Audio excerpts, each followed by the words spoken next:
Valérie Boyer pour 4 minutes et le groupe des Républicains.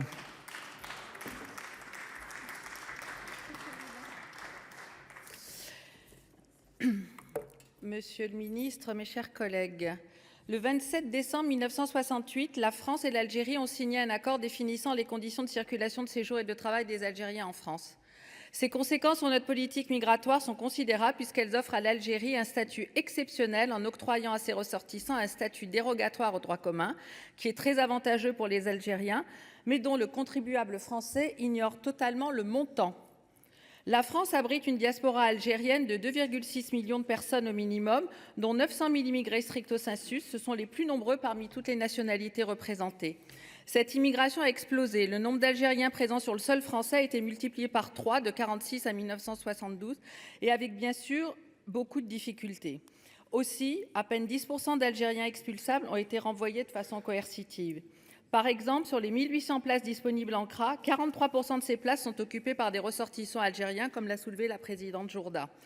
Je rappelle que l'OQTF et l'auteur présumé de la barbarie de Mulhouse était un Algérien en situation irrégulière et il avait été refusé 10 fois par l'Algérie.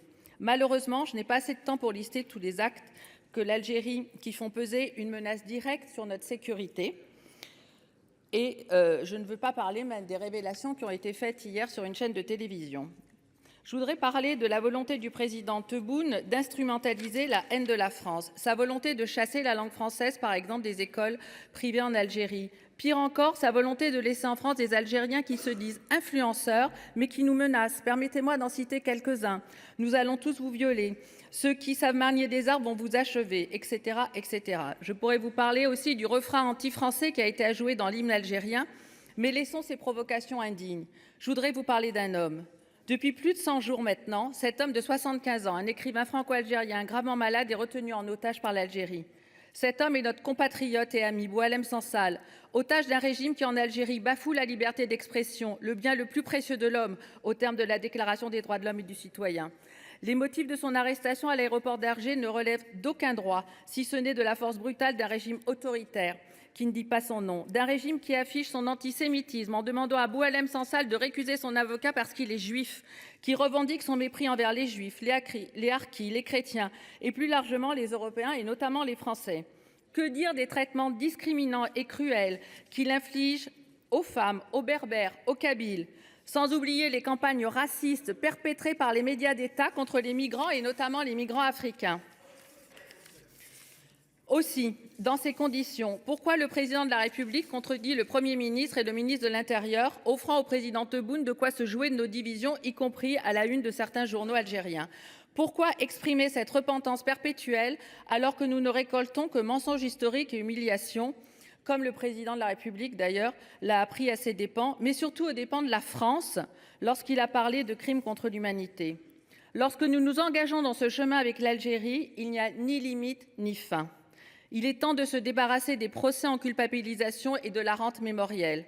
C'est pourquoi, comme nous l'avons déjà fait au Sénat avec Bruno Retailleau, à travers notre résolution du 26 juin 2023, nous demandons au chef de l'État de dénoncer cet accord, non pas pour rompre définitivement toute diplomatie, mais pour reconstruire autour de nouvelles bases et de fermeté et de respect et de réciprocité, comme des nations matures, une relation. Il s'agit de notre souveraineté et il est légitime d'avoir une politique migratoire qui va dans le sens de la volonté de la France et dans l'intérêt des Français, et donc une politique migratoire efficace et respectueuse.